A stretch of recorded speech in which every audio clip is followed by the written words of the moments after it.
Okay, continuing on with the 1920s, the Consumer Society Part 3. What was it that Henry Ford, who was a genius but not well educated, what was it he grasped that the economists and businessmen of his generation missed? Because he's, more than any other individual, introduced a new thing: mass production. His moving assembly line, adopted in industry after industry after industry through the 1920s, has made it possible to produce greatly increased volumes of merchandise. A lot of it consumer durables that cost a bit. All right. Here it is, just in a nutshell. Henry Ford seems to have been the first one to realize that mass production requires mass markets. Now, with his production techniques being widely adopted, it becomes, over a few years, possible to flood the market with hugely increased volumes of goods. What if you produce more than your domestic market can absorb? What happens then?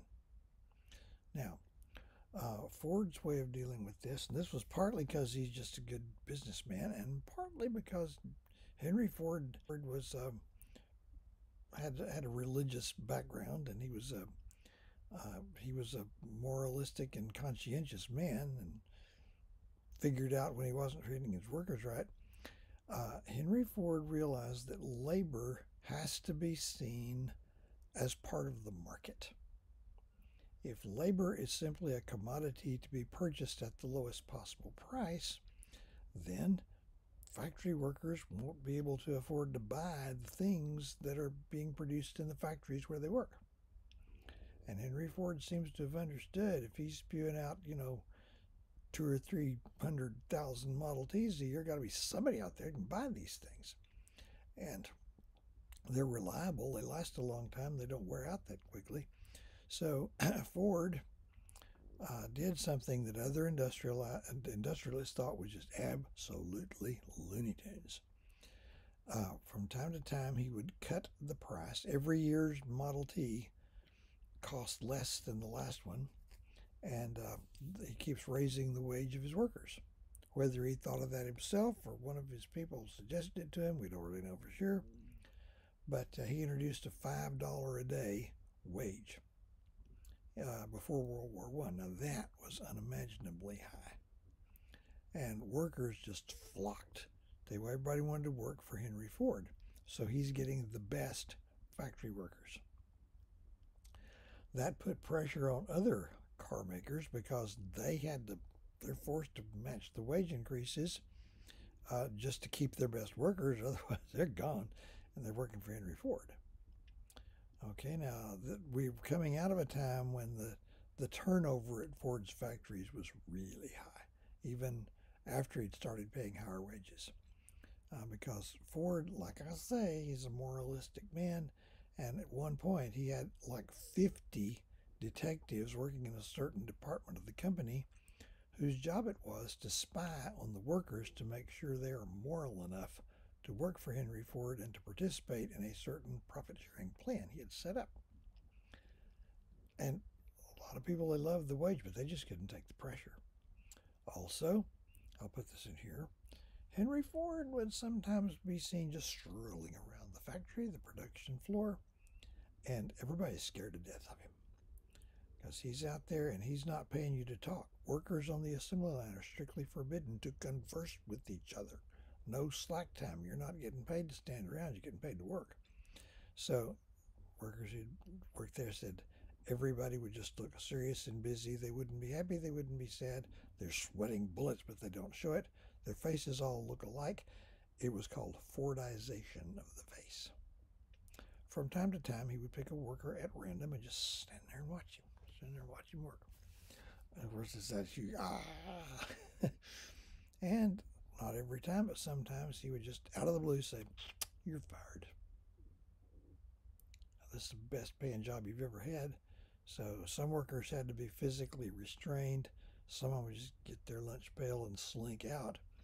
But every one of them has a question asked, whether they ask it aloud or not, and that is, why? If you ask him why, he's going to look you in the eye and he's going to say, you know why. And of course you do. If you've ever had a job, if anybody that's watching me say this, you ever have a job, did you want your employer to know everything you did while you're on the clock or didn't do that you're supposed to do? I think you get the idea. So Ford is paying the highest wages, and there's a big wage increase in 1931 when the Depression is deepening. Okay. The other thing is he keeps cutting the price of his cars. The first Model Ts cost $850. Now that was low end for cars. Most all the other cars out there cost more than that. Some of them way more than that. But his actually were better and faster than cars costing several times as much. But you know that's still a low end price for cars. Now $850 for a car at a time. If you're making $1,200 a year, you can afford to hire servants. Pre-World War I era. I'm not making this up. But regular price cuts, the last Model Ts that rolled off the assembly line in 1927, completely identical to the 1908 Model Ts. Only thing is there was one option by then. For $50 extra, you could get an electric starter. The last one cost $295 brand new. Ford wants as many people as possible to be able to afford these cars, and he's going low price, high volume, and it worked. None of the other industrialists follow him on that. So if they had, the market would have been bigger, and across the industrial sector, if they'd done that, the Great Depression might just have been the mild recession. We'll see. Okay. If you couldn't afford $295 up front, you could pay it out by the month. Ford also franchised dealers. It probably didn't cost all that much to buy a Ford franchise. You could be a Ford dealer, and you have on display, you have new Fords, and you have a shop where repairs can be made. You stock, replacement parts and all that. So actually the first one to do that was the previous century, Cyrus McCormick, with his harvesting equipment. So Ford leads the way on that. So that leads to a revolution in manufacturing processes, which greatly increase the quantity of manufactured goods available. Not just Fords, but other brands of cars as well. What they didn't copy was raising the wages, except to the extent that they had to keep all their workers from leaving to work for Henry Ford. Okay. Advertising videos and techniques. This puts pressure on advertisers. Advertising started with very simple, just ads. It's a haberdashery shop, certain street address. That was it. What it was, where it was, that was all. But as the 19th and early 20th centuries went by, advertising becomes more and more sophisticated. So advertisers by the 1920s are under severe pressure to be better at what they're doing than they've ever done before.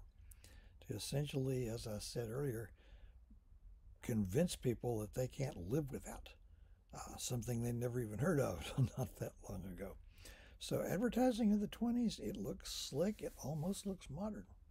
The styles are different. The cars look different. The women's fashions look different, all of that. But other than that, every type of advertising appeal was already there. You have your rational appeals giving you all the reasons why this product is better than others. You've got maybe celebrity endorsements. You got emotional appeals. You've got suggestions that you will not be acceptable to the opposite sex unless you're using this product. So it's not just selling the idea of consumerism, that you can improve your status by having all the right stuff. The whole culture of that.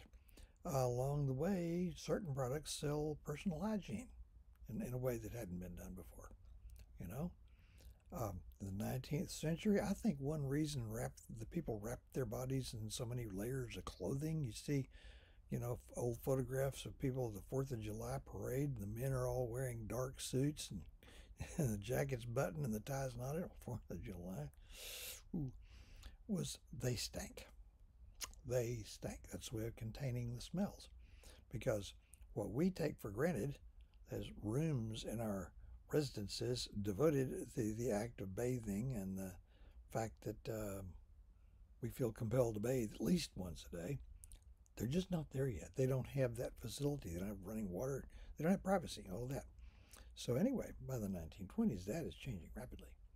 So toothpaste, keeping your teeth clean, keeping your breath fresh, keeping your body clean, and old radio advertising that persisted for quite a while. At all costs, you must avoid having B.O. I think that's how it sounded. Never heard it myself. Body odor. You would be rejected, shunned from society if you have body odor. Your teeth. You know what happens to your teeth if you just don't ever brush them? Over time, they turn yellow. There was a brand of toothpaste called Pepsodent. I don't think it's still on the market, but I'm not sure. Their jingle, they used it for decades. This was set to a tune. I don't quite remember what that was, kind of. Let's see if this doesn't sound a little bit crude. You'll wonder where the yellow went when you brush your teeth with Pepsodent. I bet you will. Dial soap's been around for a long time, and their slogan was, "Aren't you glad you use Dial soap? Don't you wish everybody did?" Picture it. Okay. So personal hygiene is sold to this day. Foreigners from some parts of the world think we're odd because they can't smell us. They're used to being able to smell each other, and we don't smell. If we do smell, we smell like flowers or something. So this sells. Now the other thing about advertising is that the print advertising is slicker than it's ever been, but there's a whole new venue. Commercial radio kicks off in the early 1920s. Radio advertising, by the mid to late 20s, you actually have national networks giving advertisers national audiences to advertise to. And radio advertising was incredibly effective. It sold and sold and sold. It still sells the updated mass culture, which we're coming to next. Products, attitudes, the whole culture of consumerism is out there. It's more about the effect of national broadcasting, and I almost made a mistake and got into it now. Okay, so advertising, the new venue would be what I just said. That's the wrong piece of paper. Okay, consumer financing. I mentioned this before. If the buyer can't buy, the seller can't sell. How many cars do you think Jerry Durant Chevrolet out here would sell if he only sold to cash customers? Are there cash customers? I'm told there are. That's something like 10 or 12% of all new vehicles are sold to cash customers. Anymore, they're expensive. A lot more and more people are leasing. I haven't done that. But anyway, so consumer financing been around for quite a while, but that's where, in this instance, a car dealer would lend you the money to buy the car. You're paying the dealer back by the month at a really high rate of interest. Most of the car makers went in for that. General Motors set up something called GMAC, General Motors Acceptance Corporation. It no longer exists, but did for quite a while. Ford resisted that for quite a while. He just didn't like new ideas. Finally, they did, and their company, don't know the name of it, quickly became one of the largest lenders. Banks made business loans. They didn't even make home loans in those days. So that's something that's changed, but you couldn't just go down to the bank, borrow enough money to buy a Chevrolet or whatever it might be. So consumer financing. So that there's so many things people want. They want a new car every 2-3 years. They want an Atwater Kent radio. They want a washing machine. They want this. They want that. They buy it on credit. So one of the things leading to the collapse of the economy by the end of the 1920s, by the late 1920s, consumer credit is maxed out at a very high level. Whatever it is, I can't afford it. I already got one. Leave me alone.